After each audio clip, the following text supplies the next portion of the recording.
출애굽기 15장에는 두 개의 극명한 대조를 이루는 사건이 등장합니다.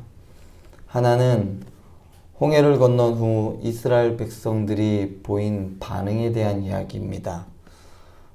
자신들의 눈앞에서 홍해가 갈라지고 그리고 애굽들의 마병들을 수장시키시는 하나님의 권능을 본 이스라엘 사람들은 누구나 하나 할 것 없이 하나님을 찬양하며 그야말로 축제의 장을 펼쳤습니다. 홍해를 건넌 것으로 이제 모든 것이 끝난 것처럼 생각했습니다. 그러나 바로 마라라는 시련을 만나게 되자 이스라엘 백성들은 모세와 하나님을 향한 원망을 서슴지 않고 드러내었습니다. 그때 하나님께서 모세에게 한 나무를 가리켜 물에 던지라 하시고 모세가 그대로 따르자 물이 달게 되었습니다. 그리고 하나님께서는 그곳에서 이스라엘 백성들에게 법도와 율례를 정하시고 이스라엘 백성들이 하나님의 말씀에 순종하는지 계명을 듣고 지키는지 시험하기로 하셨습니다. 만약 하나님의 말씀에 순종한다면 애굽에 내린 질병 중에 하나라도 내리지 않을 것이지만 만약 순종하지 않으면 이 모든 질병을 내리시겠다는 일종의 하나님의 테스트가 시작되었습니다. 그런데 하나님께서는 왜 이런 시험을 하셨을까요? 단지 이제부터 이것들이 내 말 잘 듣나 안 듣나 한번 지켜보기 위한 일종의 맹목적인 순종을 요구하기 위함일까요? 그렇지 않습니다.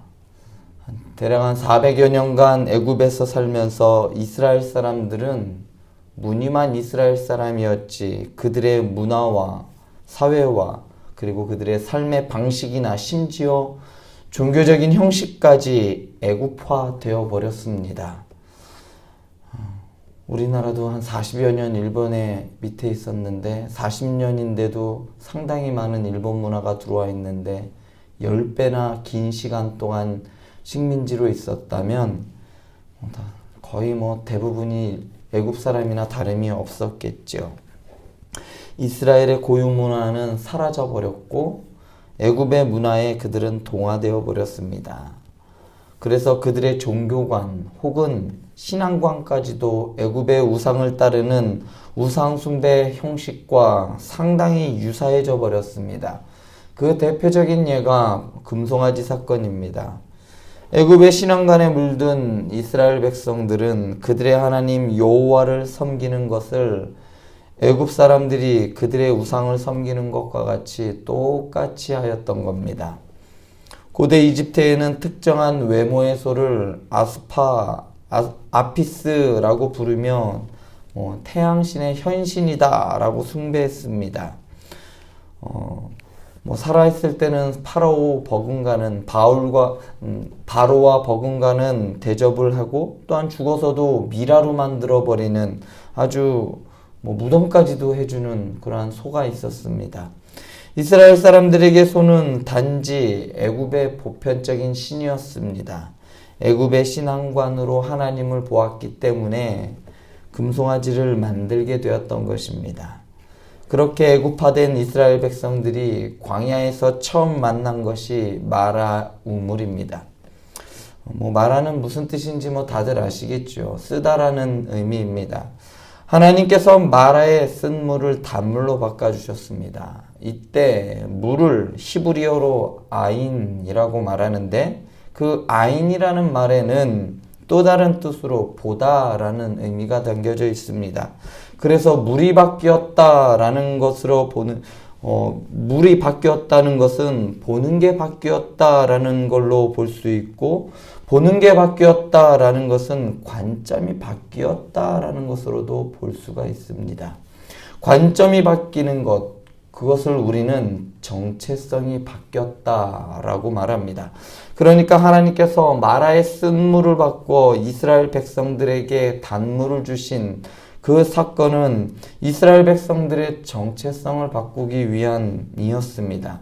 430여 년을 애굽에서 살면서 애굽의 정체성을 가지게 되었지만 이제는 하나님의 백성의 정체성을 가지고 살아가라는 하나님의 뜻이 담겨져 있었습니다. 그래서 단물로 바꿔주신 후에 하셨던 것이 여호와께서 그들을 위하여 법도와 율례를 정한 겁니다. 애굽의 법을 따르던 삶에서 이제는 하나님의 법을 따르는 하나님의 백성의 정체성으로 살아가라는 하나님의 배려이고 하나님의 뜻입니다. 오늘 말씀의 로마 교회의 특징은 대부분의 성도들이 이방인들이었습니다. 애굽에서 이스라엘 백성들을 부르신 하나님께서 이방인들을 위해 모세와 같은 바울을 세우셨습니다. 그리고 하나님께서는 광야의 이스라엘 백성들이 하나님의 백성의 정체성을 가지고 살아가기 원하셨던 것과 같이 이방인들로 이루어진 로마 교회의 성도들이 예수 그리스도의 제자의 정체성을 가지고 살아가게 하기 위해 그들을 또한 부르셨습니다. 애굽에서 광야로 부르신 것과 같이 로마에서 교회로 또한 예수 그리스도께로 하나님께서 부르신 겁니다. 그래서 바울은 이렇게 말합니다. 너희도 그들 중에서 예수 그리스도의 것으로 부르심을 받은 자니라. 로마서의 수신자인 로마교회 교인들 뿐만 아니라 사실은 이 말씀은 로마서를 지금 보고 계시는 지금 시대에 우리에게도 똑같은 요구를 하고 계시는 겁니다. 그러면 여러분들은 누구의 소유입니까? 누구의 것으로 부르심을 받았습니까? 이스라엘 백성들은 하나님의 것으로 부름을 받았고 또한 로마 교회의 이방인들로 구성되었던 그 로마 교회 교인들 또한 예수 그리스도의 것으로 부름을 받았다면 지금 여러분들은 나는 누구의 것으로 부름을 받았는지 한번 생각해 보시기 바랍니다. 교회 다니는 많은 분들이 자신을 부르셨다고 하나님께서 나를 부르셨어요 라고 말은 하지만 정작 자신이 누구의 소유인지 그것을 인식하지 못하는 경우가 상당히 많은 것 같아요. 교회는 다니지만 여전히 자신의 생각을 앞세우는 사람들을 볼 때 예수님의 소유라고 말할 수 없는 겁니다. 우리는 예수님의 소유입니다. 그리고 우리를 부르신 이는 바로 하나님 아버지입니다. 에베소서 1장 3절에서 4절을 보면 하나님 곧 우리 주 예수 그리스도의 아버지께서 그리스도 안에서 하늘에 속한 모든 신령한 복을 우리에게 주시되 곧 창세 전에 그리스도 안에서 우리를 택하사 우리로 사랑 안에서 그 안에 거룩하고 흠이 없게 하시려고 하셨답니다. 바울이 부르심이라는 이 단어를 사용할 때 대부분은 성경에서 유효한 부르심을, 유효한 소명을 표현할 때 사용하였습니다. 이 말의 구체적인 의미는 단순히 불렀다라는 초대의 개념이 아니라 하나님께서 은혜로운 그의 팔을 뻗어서 사람들을 그의 나라로 끌어들이는 마치 이스라엘 백성들을 애굽에서부터 하나님의 강권적인 사랑으로 끄집어내셨듯이 저항할 수 없는 강력한 하나님의 사랑으로 포옹하셨다라는 의미입니다. 하나님께서 우리의 의지와는 상관없이 하나님의 의지로 태초 전부터 택정하셨고 자녀로 삼아 주셨다는 말씀입니다. 그런 하나님 아버지께서 저와 여러분들을 예수 그리스도의 것으로 부르셨습니다. 그리스도 안에 있는 존재로 그리고 그리스도와 연합된 존재로 부르셨습니다.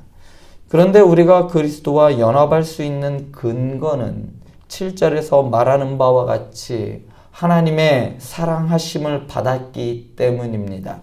로마서 1장 18절 이후를 보면 당시 로마가 얼마만큼 죄악으로 가득하였는지 아주 상세히 기록되어 있습니다.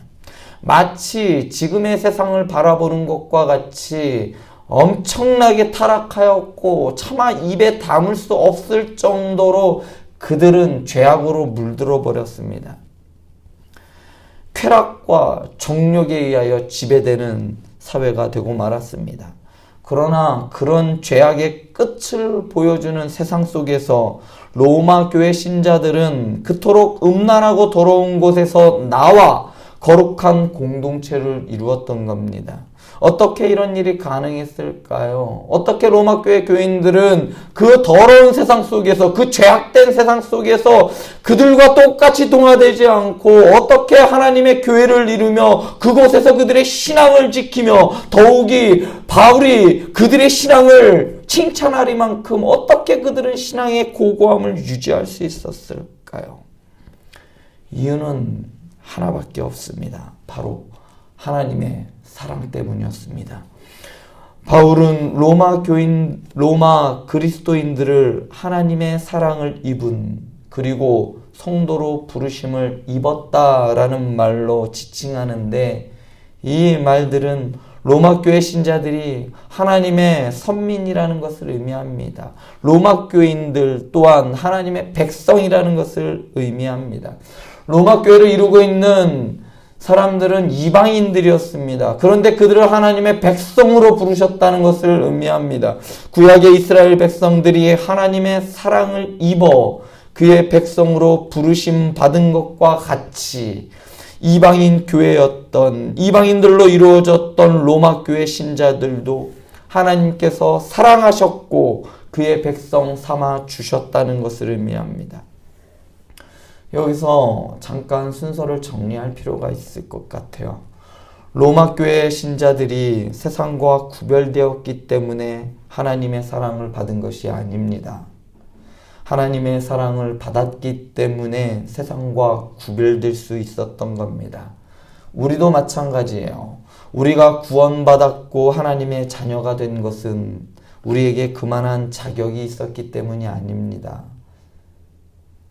우리가 구원받고 하나님의 자녀가 된 것은 우리에게 그만한 자격이 있어서가 아니라 하나님께서 저와 여러분들을 사랑하셨기 때문입니다. 그 사랑이 아니고서는 우리가 하나님의 앞에 설 수도 없고 구원받을 수도 없는 겁니다. 바로 이것이 우리의 정체성입니다. 우리는 누구의 것입니까? 우리는 예수 그리스도의 것이어야 합니다. 우리는 하나님의 사랑 안에 있는 사람입니다. 하나님께서는 우리가 태어나기도 전에 우리를 사랑하셨고 지금도 사랑하셨고 앞으로도 영원히 저와 여러분들을 사랑해 주실 겁니다. 만약 여러분들을 나는 누구인가 라는 것을 한 문장으로 표현한다면 그 안에는 반드시 하나님의 사랑이라는 말이 포함되어야 할 겁니다. 왜냐하면 하나님의 사랑이 우리를 설명할 수 있고 하나님의 사랑이 우리를 규정할 수 있는 핵심이기 때문입니다. 하나님의 저항할 수 없는 강력한 포옹이 저와 여러분들을 성도로서 이 자리에 부르셨기 때문입니다. 그런데 여기서 우리가 생각해 볼 것은 우리가 겪고 있는 곤경과 고난과 고통은 그럼 어디로부터 왔냐는 겁니다. 우리를 저항할 수 없는 하나님의 강력한 사랑으로 부르셨는데 왜 우리는 여러 가지 어려움 속에 하루하루를 살아가는 거냐 말입니다. 하나님께서 우리를 사랑하지 않으셔서 그럴까요? 절대 그렇지 않습니다. 우리는 분명하게 하나님 사랑 안에 있습니다. 과거에도 그랬고 현재에도 앞으로도 영원히 저와 여러분들은 하나님의 사랑 안에 거할 겁니다. 따라서 우리는 자신 있게 말할 수 있고 또 이렇게 말할 수 있어야 합니다. 내가 겪고 있는 이 어려움조차 하나님께서 나를 사랑하신 결과입니다. 너무나 어렵고 힘든 말씀이지만 제 아이의 장애로 예상되는 그 험난한 삶도 심지어 당장 오늘 내일 하며 암으로 시한부 인생을 살아가는 성도님들도 하나님께서 사랑하신 결과입니다. 만약 그러지 않다면 우리는 더 비참해질 수밖에 없습니다. 왜냐하면 우리 인생은 더 이상 답이 없기 때문입니다. 모든 것이 은혜입니다. 모든 것이 은혜, 그리고 그 한없는 은혜. 삶의 모습이 어떠하든지, 그리고 삶을 어떻게 어떤 모양으로 마무리하든지, 그리고 죽음 앞에 우리의 모습이 어떠하든지 이 모든 것이 은혜였고 하나님의 사랑입니다. 이것이 저와 여러분들의 고백이고 그리고 우리의 삶이 되어야 할 것입니다. 기도하시겠습니다.